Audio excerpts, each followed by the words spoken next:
Hello student, this is my YouTube channel Pratibha Classes. Here you can see this is English worksheet 31, worksheet number 31. This worksheet is for class 10th.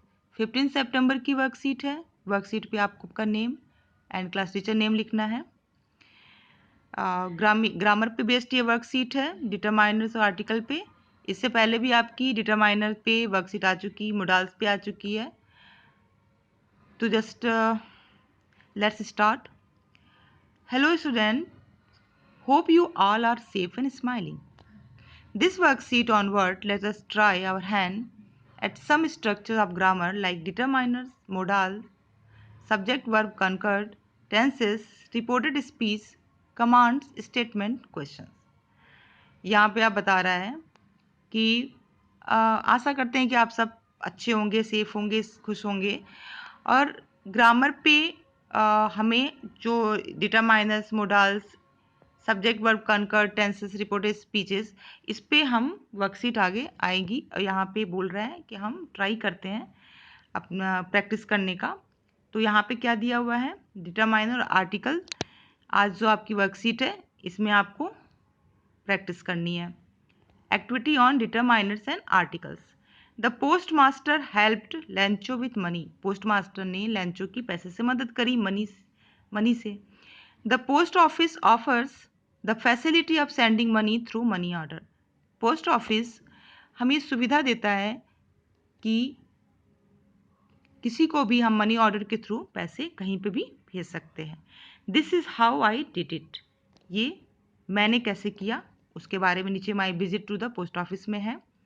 इसको देखते हैं. यहाँ पे filling the blank है, इसमें आपको articles और determiners को फिट करना है. I had to send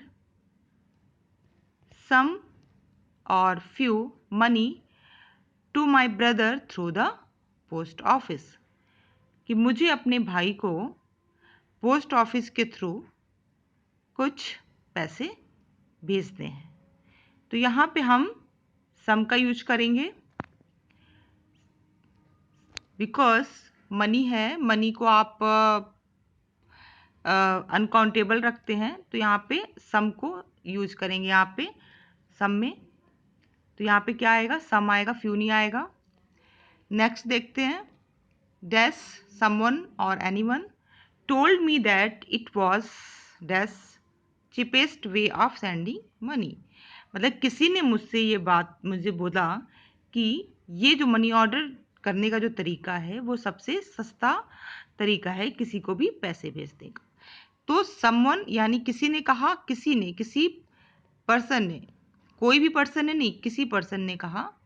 तो someone told me that it was the cheapest. Because ये चीपेस्ट है. आप देखिए यहाँ पे द का यूज क्यों हुआ है कि चीपेस्ट जो है वो सुपरलेटिव डिग्री है. एडजेक्टिव की सुपरलेटिव डिग्री है. तो सुपरलेटिव डिग्री के साथ हमेशा द का यूज होता है, इसलिए हमने यहाँ पे द लगाया. ये आर्टिकल है. नेक्स्ट देखते हैं. Inside the post office I went to the और a counter marked money order. Inside the post office, post office के अंदर मैं एक काउंटर पे जहाँ पे मनी ऑर्डर मार्क्ड था, लिखा हुआ था, वहाँ पे गया.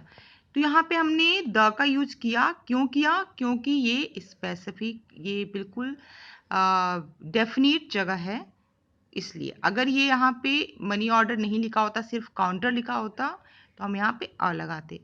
बट यहाँ पे ये लिखा हुआ है कि जो काउंटर है उसका जो नेम है वो वहाँ पे मार्क्ड था मनी ऑर्डर, तो उसमें पर्टिकुलर काउंटर पे गया, इसलिए यहाँ पे द लगाया क्योंकि वो डेफिनेट हो गया.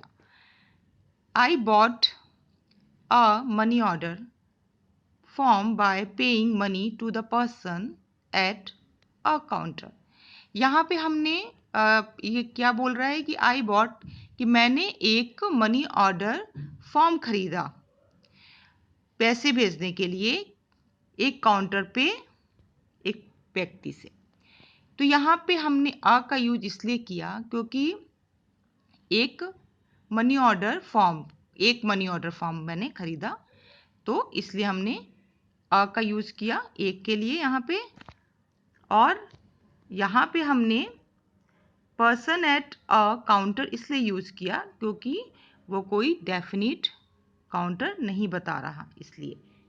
तो ये हुआ कि मैंने एक मनी ऑर्डर फॉर्म पैसे भेजने के लिए मैंने वहाँ से एक काउंटर से खरीदा।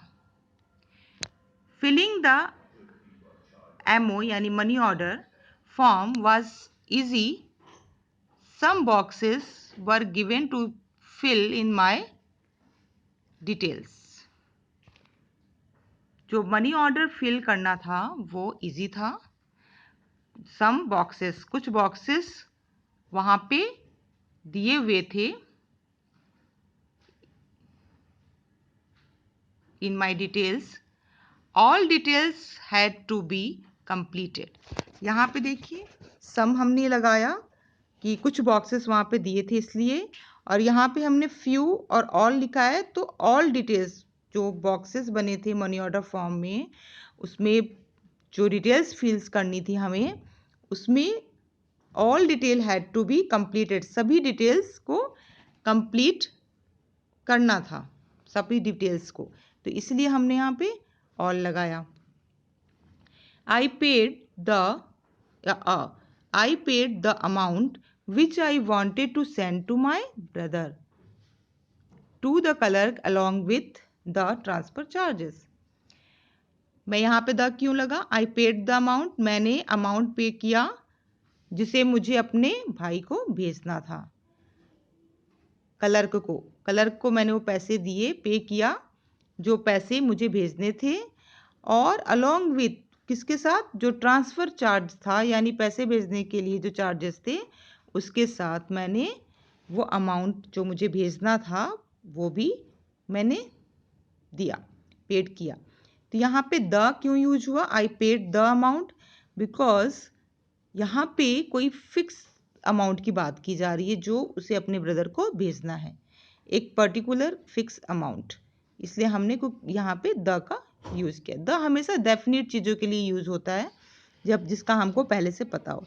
तो वो कोई भी ऐसे अमाउंट नहीं भेज रहा, एक पर्टिकुलर एक फिक्स अमाउंट भेज रहा है, इसलिए यहाँ पे द लगा। और यहाँ पे द क्यों लगा? अलॉन्ग विथ के साथ, along with the transfer charges. पहले तो ये कि ट्रांसफ़र चार्ज जो होगा वो कोई फिक्स अमाउंट होगा। दूसरा यहाँ पे ट्रांसफ़र चार्जेस है, तो चार्जेस जो है वो प्लूरल हो गया, तो यहाँ पे आप वैसे भी नहीं लगा सकते, इसलिए हमने द यहाँ यूज़ किया। The counterfoil of the money order form was return to me for my record. उसके बाद से मनी ऑर्डर फॉर्म का जो काउंटर फाइल था यानी कि जो उसने मनी ऑर्डर किया उसकी जो रसीद थी वो मुझे रिकॉर्ड के लिए उसने वापस दे दी। यहाँ पे देखिए मनी ऑर्डर फॉर्म दिया हुआ है कि पे रुपीज़ टू, आप जिसे पे कर रहे हो उसका एड्रेस, डेट, इस तरीके से। नेक्स्ट देखते हैं। There are 3 more methods through which we can transfer money to someone। कि यहाँ पे 3 और भी तरीके हैं जिससे हम मनी ट्रांसफ़र किसी भी व्यक्ति को कर सकते हैं। अब यहाँ पे ऑप्शन दिया हुआ है फिल करने के लिए, एनीवन और someone can use these method, मतलब एनीवन या समवन, कोई भी या कुछ, तो कोई भी उस मेथड का यूज कर सकता है, तो हम यहाँ पे एनीवन लगाएंगे। Anyone can use these methods. 1 must have an account in a bank. यहाँ पे नन नहीं होगा, नन का मतलब कोई नहीं, तो यहाँ पे 1 है कि 1 यानी कोई मस्ट हैव, किसी के भी पास क्या होना चाहिए? बस एन अकाउंट, एक अकाउंट होना चाहिए किसी भी बैंक में। तो यहाँ पे अ बैंक लिखा है कि कोई भी बैंक हो सकता है, किसी भी एक बैंक में। यहाँ पे द नहीं लिखा है कि यहाँ पे कोई पर्टिकुलर स्पेसिफिक बैंक की नहीं, किसी भी बैंक में एक अकाउंट होना चाहिए अगर हमको मनी किसी को भी भेजना है। पोस्ट ऑफिस के अलावा जो मेथड्स हैं 3 जो बताया जा रहा है ट्रांसफ़र करने के, मनी ट्रांसफ़र करने के लिए, तो one must have an account in a bank, ये होगा यहाँ पे देखते हैं तीन जो मेथड्स हैं वो कौन से हैं। नेशनल इलेक्ट्रॉनिक फंड ट्रांसफ़र, जिनको हम NEFT बोलते हैं। तो यहाँ पे ऑप्शन है कि ईच और every transfer can not exceed ₹50,000। Each transfer या एवरी ट्रांसफ़र? तो ईच ट्रांसफ़र होगा कि each transfer can not exceed ₹50,000, कि NEFT में 50,000 से ज़्यादा का ट्रांसफ़र नहीं किया जा सकता। सेकंड देखिए, real time gross settlement RTGS, दूसरा तरीका जो है मनी ट्रांसफ़र का RTGS है। There is no limit for any amount of money to be sent. आपने देखा NEFT में एक लिमिट है 50,000 की और RTGS में कोई लिमिट नहीं है। तो यहाँ पे हम एनी लगाएंगे, there is no limit for any amount of money to be sent, कोई भी मनी भेजने के लिए यहाँ पे लिमिट नहीं है। थर्ड देखिए, immediate payment service IMPS। IMPS क्या है? As the name suggest the payment is immediate, जैसा नेम से दिखाई दे रहा है इमीडिएट, कि पेमेंट जो है इमीडिएटली पेमेंट करने के लिए कहीं पे भी तो हम IMPS के थ्रू कर सकते हैं।